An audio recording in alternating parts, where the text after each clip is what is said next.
Welcome to our Social Emotional Learning series. This series will be split into two parts.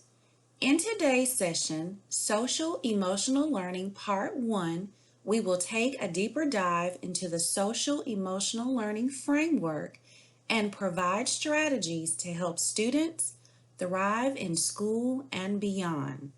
We will continue the conversation in Social Emotional Learning Part 2, which has been planned for April the 29th. We will share more information about how to pre-register for Social Emotional Learning Part 2 at the end of this presentation.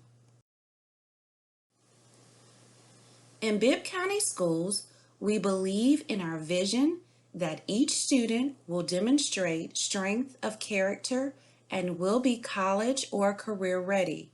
We also believe in our mission to engage the community in educating each student for a 21st century global society.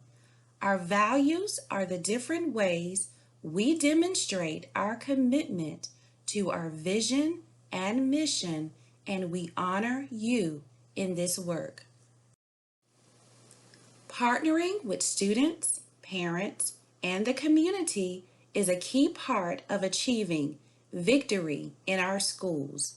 The work we do collectively leads to students achieving and being ready to strive towards their goals in life. To document your attendance today, scan the QR code or click the link found in the chat box to sign in using your phone, tablet, or computer. You will select Social Emotional Learning Part 1 for the course and enter your child's lunch number. If you have more than one child, you will only need to enter the lunch number for one of your children. Thank you for signing in. This helps us keep a record of all parents and family members who attend our trainings. In order for everyone to get the most out of this virtual experience, we want to share a few housekeeping tips. All attendees have been muted by default to minimize all distractions and background noises. To turn your video on or off, click anywhere on your computer screen or device to bring up the Zoom toolbar. Select the Start Video icon to turn your camera on and the Stop Video to turn your camera off. You may have some burning questions to ask. At the end of this presentation, we will answer a few questions as time permits. At that time, you may choose to unmute your microphone to ask your question or type the question in the chat box. We have a saying in Bibb County Schools, Mission First, People Always 2.0. Partnering with students, parents, and the community is a vital part of achieving victory in our schools. So let's get started. Our presenter is Dr. Charles Flowers. He is a retired educator with 35 years of teaching and administrative experience. He is the founder of Second Chance Works Program for Restorative Justice. This program emphasizes the importance of good behavior, strong character, and its impact on academic performance. Dr. Flowers' restorative practice curriculum is being utilized and implemented in some of the district's middle and high schools.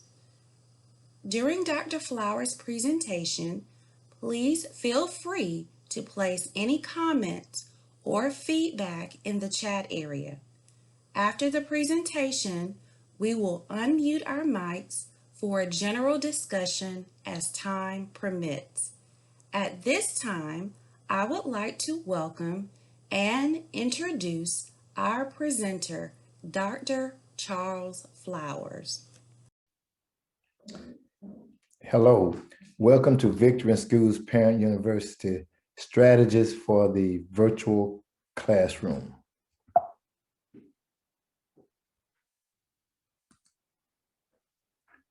My name is Dr. Charles Flowers, and I will be hosting your session today. And hopefully you will receive some valuable information that will be able to help you during these challenging times that we have right now. This program is a function of the Bibb County School District under the leadership of Dr. Curtis Jones, Superintendent. We're going to talk a little bit about social emotional learning today. And as you read there, social emotional learning is a process where young people and adults acquire knowledge, skills, and dispositions related to these 5 competencies. They are self-awareness, self-management, social awareness, problem solving, and relationship skills. If you notice what we call the magic wheel talks about self-management, being able to manage our behaviors, social awareness, showing understanding and empathy for others, relationship skills, forming positive relationships with both the parents and the students, responsible decision-making, which deals with our ethical choices, as well as self-awareness, recognizing our emotions. One of the biggest components that we want you to take from this today, we want everyone to take ownership and be personally accountable for their own behavior, from a parent perspective as well as the teacher's perspective, and most importantly, the students. Understanding what self-awareness is. I know what I can and cannot do. Self-management. I know how to control my emotions. Social awareness. Other people have feelings and rights as well. And number 4, problem solving. I can fix an issue without causing a bigger issue. And number 5, relationship skills. I can get along with others. Once we're able to manage these 5 major competencies, we're on the way to better building relationships among ourselves. Some of the strategies that we're going to share with you today is number 1, we're going to unplug for communication. We're going to be positive before negative. We're going to understand the difference between setting goals and goal digging, emphasizing positive reinforcement, utilizing observation, having a daily wellness check, and moving that daily wellness check into a weekly wellness check, and also talk about transparency. Let's go with number 1, unplugging for communication. One of the most important things is to sit down and have a face-to-face conversation with your children. Put down all electronic devices, no phones, no TV, nothing electronic. Give each other your undivided attention. There's nothing better than giving each other your undivided attention. Just think about this. If you're having a conversation with someone and then they're stopping to answer the phone, they're steady texting, they're steady doing something rather than paying attention to you. So we're going to unplug for communication. You tell the child, I'm going to put my device down. You're going to put your device down, and we're going to have X amount of time of undivided attention, and we're going to unplug for communication. Next, we're going to deal with the positive before the negative. It is so easy to acknowledge negative things. Negative things are always going on. How about acknowledging a positive behavior rather than addressing the immediate action of something negative? Let them know, I appreciate you expressing your emotions. Now I want to teach you about how we can do it a little bit better. Add to this to your vocabulary. Catch them doing something right. We want to catch our children doing something right. And when we catch them doing something right, then we're going to always stress the positive for the negative. Think about it from this point. As an adult, if your boss is always coming to you with something negative, usually when you see them coming, you think that they're going to have something that's negative to say. It's the same thing with our children. How about let's go gold digging? Sit down with your child and make a list of the things that they're very good at. Then have them make a list of things that they're not very good at. Pick one of these items and let's look at the needs improvement. Example, spend an extra 30 minutes a day on science. Review for a week and see how that helps comprehension. The reason you want them to pick the things that they're not very good at, then they won't think that you're picking on them about different things. So sit down with them, make a list of the things that they're very good at, and also make a list, let them make a list of things that they're not very good at. How about positive reinforcement? Always use positive reinforcement and encouragement when you see your child is struggling, distracted, or unattended. Let them know, I believe in you. You can do this. We can figure this thing out. Little sticky notes. Great job. This is your best yet. Keep it up. Nice effort. Praise. Good work. Excellent. You did a great job. I love it. And also with this positive reinforcement, it needs to be genuine. You need to make sure we put something into it. Make sure we stress the importance of what? This positive reinforcement, and let them know you appreciate their efforts. How about observation? We mean observing, not just seeing and watching, we mean observing. Observe your child. Are they in a good mood? Are they agitated about something? Then based on how they're feeling, then we need to adjust our approach. We can't just hammer all the time. We have to understand that they're going through different things also. Be willing and open with your child. Allow them to vent their emotions in a positive way. Allow them to vent their emotions in a positive way. This can help them tackle the rest of their day. So we have to be very observant and understand when our children are dealing with some things and when they may be agitated. How about a daily wellness check? Ask some question. You okay today? How you feeling?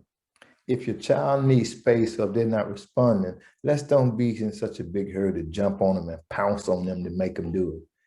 But now, at the same time, children are very, very, very smart. They may tell you, how you feeling today? Well, I'm not feeling real good. Okay. The next day, well, how are you feeling? Well, I'm still not feeling real good. Well, you may not be feeling real good, but you're going to do this work because they're very, very, very smart and they'll use that as an excuse not to do their work. So make sure we understand that having a daily wellness check is important. But from a daily wellness check, now we go to what? A weekly wellness check. How was your week? How did you think your week went? Was it challenging? Did you accomplish your goal? Encourage your child to talk, but the biggest thing with social emotional learning is we want everyone to be accountable for their own work and accountable for their own behavior, but at the same time, we want to have open dialogue. We don't want it to be a lecture. We need to ask questions, ask open-ended questions so they can actually talk to us about what's going on. So we went from a daily wellness check into a weekly wellness check. Transparency is so very important. Have an honest and open dialogue with your child. Your child will be more apt to open up to you and express their feelings if you let them know about your personal issues. If you had a troubled past or can relate to them in any way, tell them how it affected you in life. Let them know that, hey, mama went through some stuff, daddy went through some stuff, grandmama went through some stuff. I've done some things in my lifetime that I'm not particularly pleased with, but it's my job to help you not make those same mistakes that I made. So be transparent with your child. Don't come off as I'm perfect and I hadn't done anything wrong. That's the biggest lie. Don't lie to your children. Let them know that you did some stuff. If you had trouble in English, you had trouble in math, if you were troublemaker in school, be transparent with your child. 2020 vision is so very important. If your child acts or behaves in a manner that affects others around them, flip the script. Ask them, how would you feel if you did that to me? Do you think what you did has affected our family in a negative way? Also ask them, were you thinking about myself or were you thinking about your other relatives or your other siblings when you made this decision?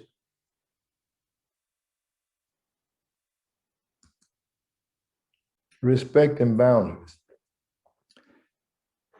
Parents, your children know that you're in charge. Sometimes children talk a little bit too much, but I would rather a child talk too much than not talk at all. Some children respond better to nonverbal communication. Just give them a simple thumbs up for good, a thumbs down for bad, or sideways thumb for in between. You may even need to write a note, but learn to speak their language. Now, we have to understand that as adults, we have negative body language sometimes too, and our emotions show on our face. So we don't need to speak all the time. Sometimes a simple shaking of the head or shaking of the fingers don't do that. It simply means that, hey, we don't have time for this today. We're not dealing with this today. So respect their boundaries. Learn to speak their language. So very important. The toolbox. Parents, you have a toolbox. You have a world full of knowledge. As teachers, there's a professional teacher. There's a professional principal. There is no such thing as a professional parent. You have a wealth of knowledge at your disposal. We want you to be the virtual teacher at home because you know how your child learns best. Think back how when your child was a baby and how they recognized your voice. Use simple strategies to enhance and improve learning. Please don't think that because you don't have an educational degree that you're not a teacher. And I like to use this phrase, all education is not in the classroom. All education is not in the classroom, and also understanding that degrees in alphabets don't make you an intelligent person. It don't make you a good teacher as well. What we're trying to do is to create a positive learning environment. Make sure that we utilize space. Give them the space that they need at home in this virtual setting. Give them the proper materials they need to be successful. Ask your teachers what they need. Communicate with the teachers, parents, not just when things are going wrong, but to catch them doing right once again. Make sure that we have adequate lighting. One thing that I like to do is to have the children dress up for school the same whether they're going to school. You want to have maximum engagement and keep them participating at all times. But we have to take into consideration that elementary parents, you must be able to manage environment by doing things a little bit differently. Elementary students need more creative activities. They need to be engaged more. It needs to be conducive for that age group because the attention span is so very short. Whereas middle school and high school parents, we need to focus on what? Self-discipline, accountability, responsible decision-making. At the end of the day, we are trying to make sure that we allow our students to be accountable for their own schoolwork and for their own behavior. Parents, you have such an important role in this process in terms of promoting social emotional learning. And when you look at it from that standpoint, parents, ask yourself this question: how well do I make decisions? Do I make responsible decisions every day on my job? Do I make responsible decisions in my home? Do I make responsible decisions with my child? How well do I build relationships? Do I get along with my coworkers? Do I get along with my siblings? Do I get along with my children? Social awareness. Do we come to the school sometimes and say things that we shouldn't say? Do we come to the school sometimes and our behavior is less than acceptable? Self-management. Do we allow our emotions to get the best of us? Do we allow ourselves to just be angry all the time? Keep in mind that the decisions that you make, they are directly affecting your child, because when you perform and you react in certain ways, you're giving your child a free ticket to do the same thing. But in your toolbox that you already have, we want you to set goals utilizing the SMART goal matrix. Now, if I said that I wanted to play in the National Football League, that would not be a SMART goal. That would not be a measurable goal. That would not be a realistic goal or an attainable goal. You know your child's behavior, you know their limitations, you know what they're strong in. So as we're doing this, we want to use S first. Specific. What exactly are you trying to achieve? Make it plain and simple for the S. Measurable. How will you know if you achieved it? Is the goal measurable? The A, unattainable. Is it genuinely possible to achieve this goal? How about the R?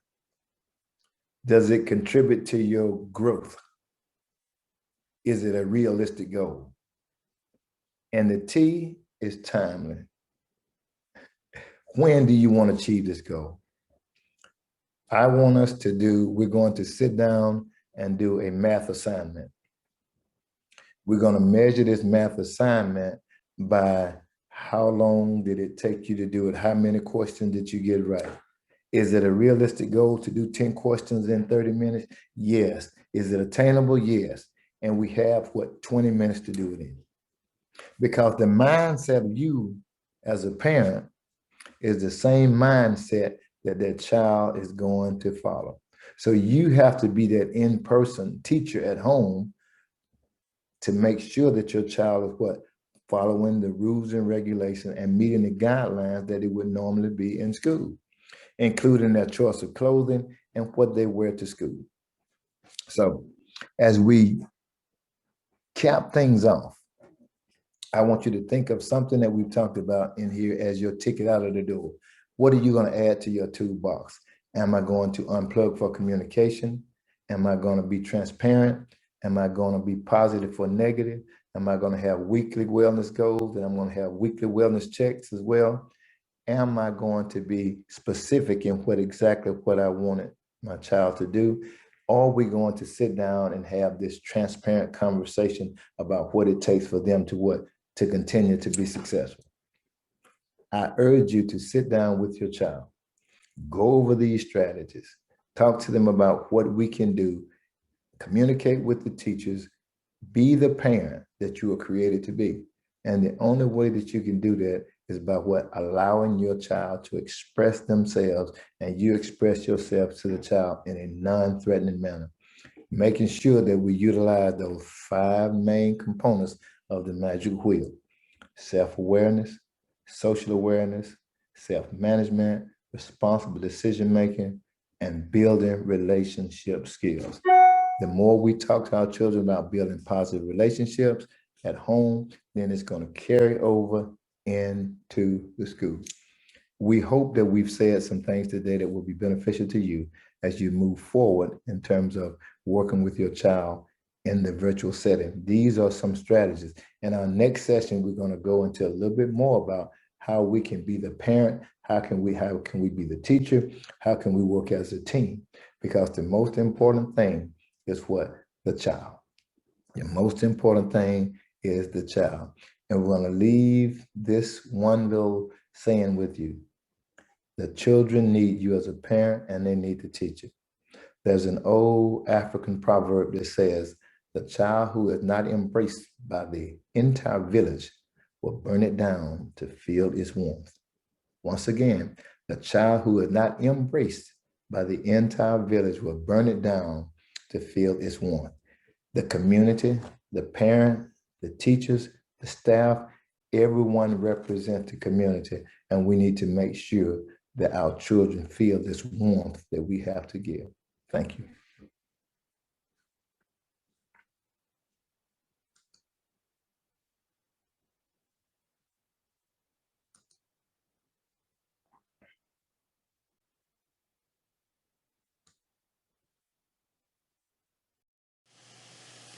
At this time, we will take a brief pause to afford you the opportunity to unmute your microphone to ask your question, or you may enter in the chat box.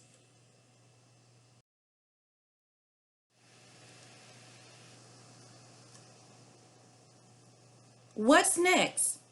Technology, the Gift and the Curse, March 30th, 2021, and Social Emotional Learning Series, Part 2, April the 29th, 2021. To conclude our training today, be sure to scan the QR code or click the link found in the chat box to complete the evaluation form using your phone, tablet, or computer. Thank you for attending Social Emotional Learning Series, Part 1, and stay tuned for our next training, Technology, the Gift, and the Curse. If you would like to contact the Family Engagement Program, please call our office at 478-779-2579. Our names and email addresses are listed on the screen if you desire to reach out to one of us directly. This is a reminder, if you would like to register for any of our upcoming trainings, go to www.bcsdk12.net. Click on the image inside of the running banner above district headlines that says, "Click here for more important resources for in-person and virtual learning." Under Resources for Virtual and In-Person Learning, select Parent Training Workshops and click the link to pre-register for our upcoming workshops. Thank you for attending.